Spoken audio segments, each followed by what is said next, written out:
you. Thank you.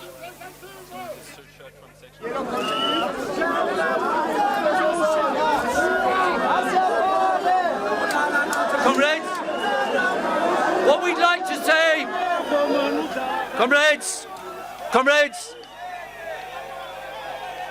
comrades, we'd like to give the Minister a certain time frame. We'd like to give the Minister a time frame. Listen carefully, comrades, this is important. The time frame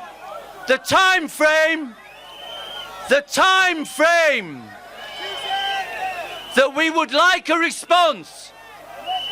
We would like a response by the 30th of November. A measured response by the 30th of November, which is 2 months. That should be enough time for Cabinet Ministers to receive the memorandum and respond to it.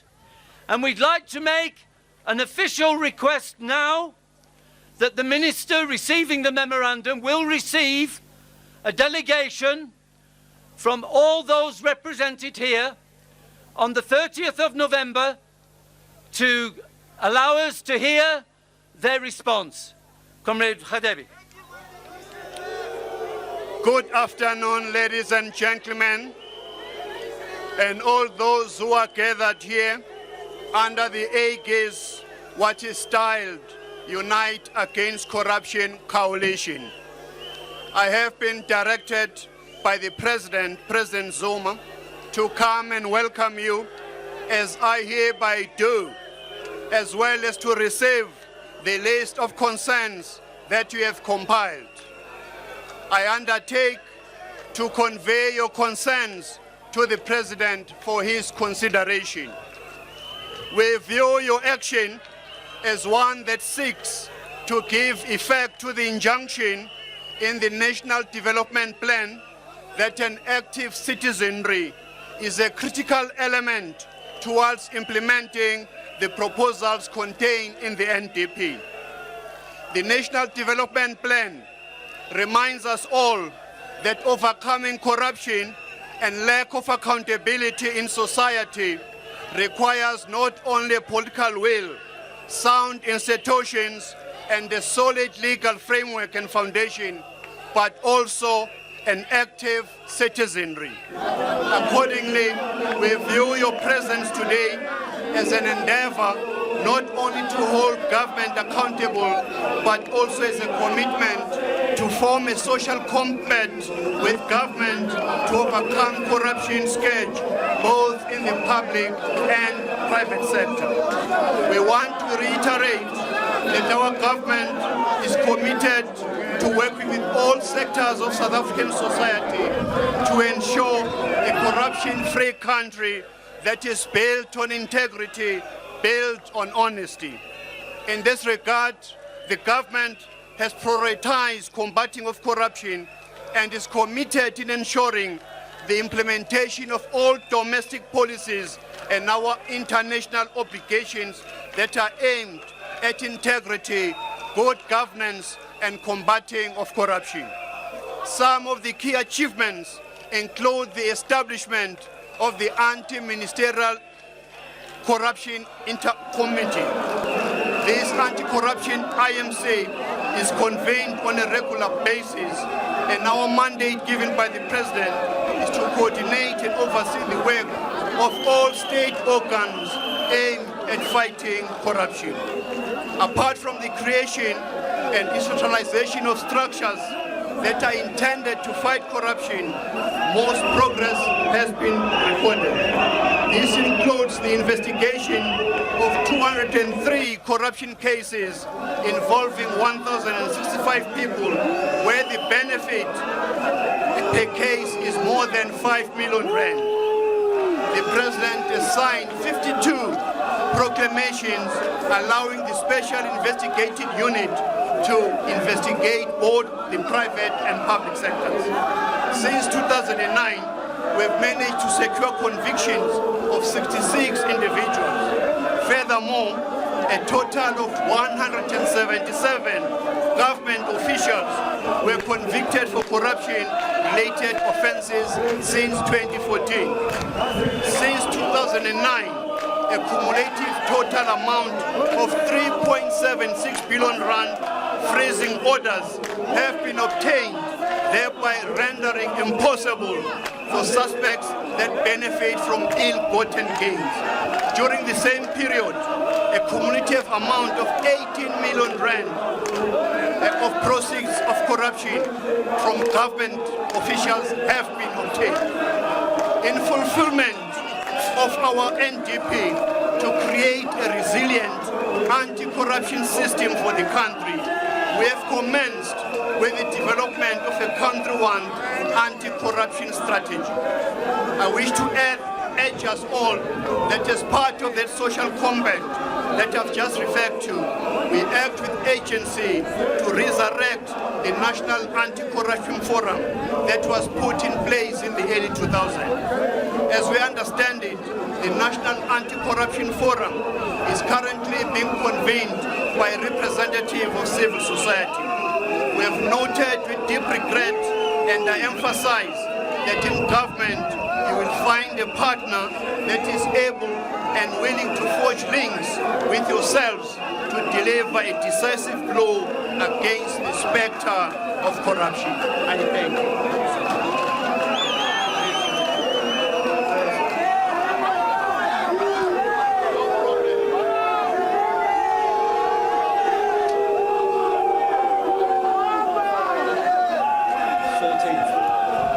No, comrades, after listening to the minister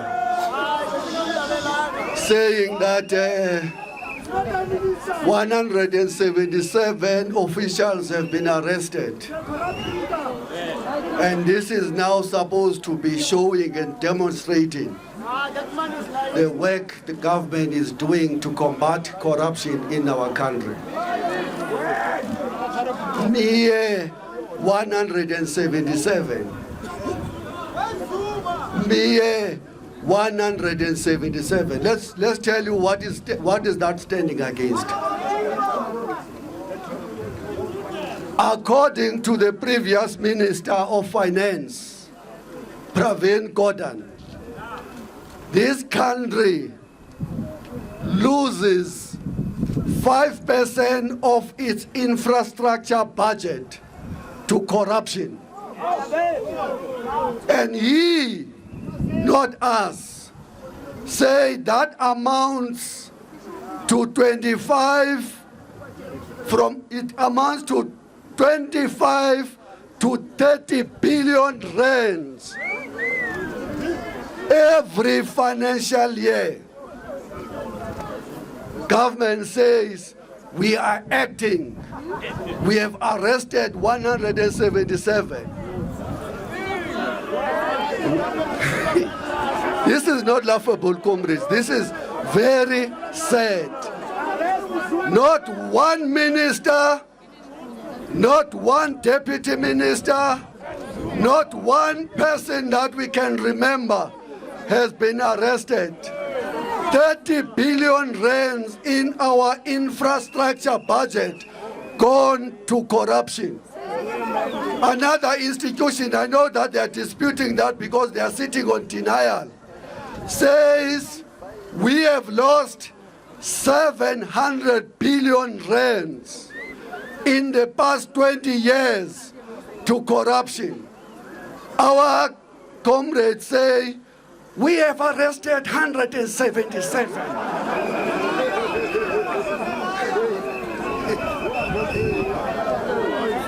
No, comrades. The 30th of November will not work, comrades. The 14th of October, we will be back here to demand that we get an answer. They have tried to stop us. They have denied workers to participate in this action today. We have submitted a notice to them on Monday to say 14 days only On the 14th of October, we will be here red. The whole of this lawn will be turned red. On that day, we want serious answers. We don't want to hear any more talk of public servants. We want to hear which cabinet ministers will be arrested. We want to know who have resigned. That's the only language we are coming back here for on the 14th of October. Nothing else. We want to see resignations. We want to see people being sentenced to spend long years in prison for stealing taxpayers' money, and more importantly, for betraying the trust our people have placed on their shoulders. So we're going back here now, comrades. On the 14th, it's a national strike. The strike will not be supported by those who are feeding in the trough.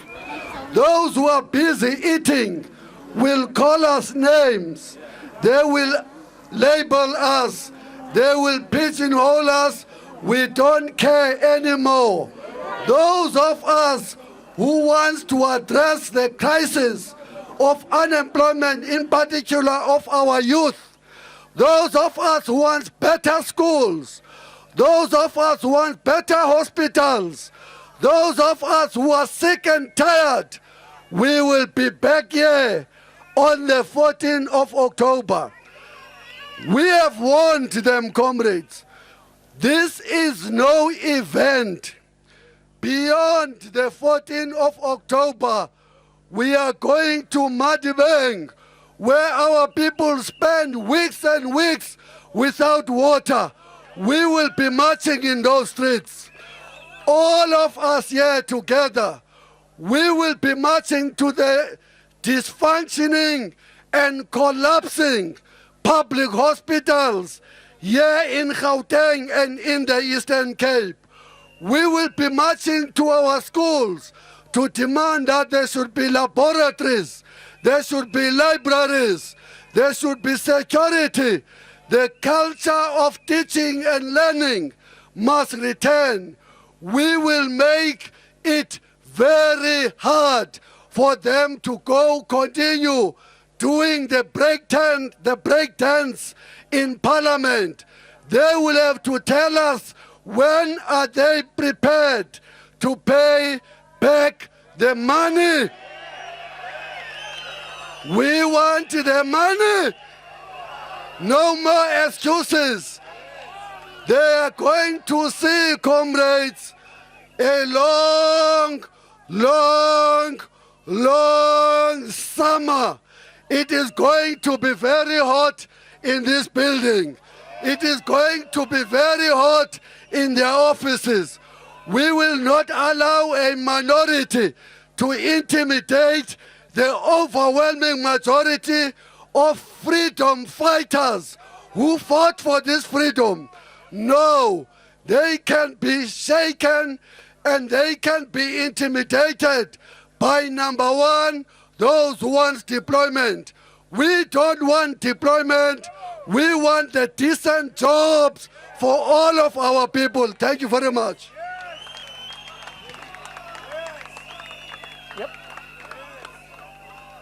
Comrades, that brings us to the closing of our program this afternoon. I want to thank you all for being very good listeners. I want to thank you all for coming in your numbers. I want to thank you all for remembering October the 14th. Vive October the 14th, viva! And we ask our poets to give us a closing number.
They say fire starting over here.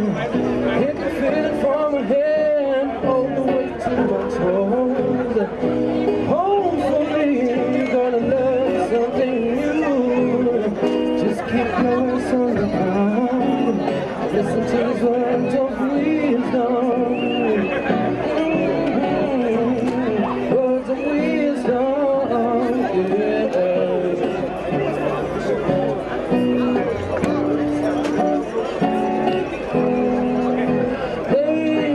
Fire starting over me. Come on, from ahead. Hopefully you learn something new. I wanna sing the same to this words of wisdom.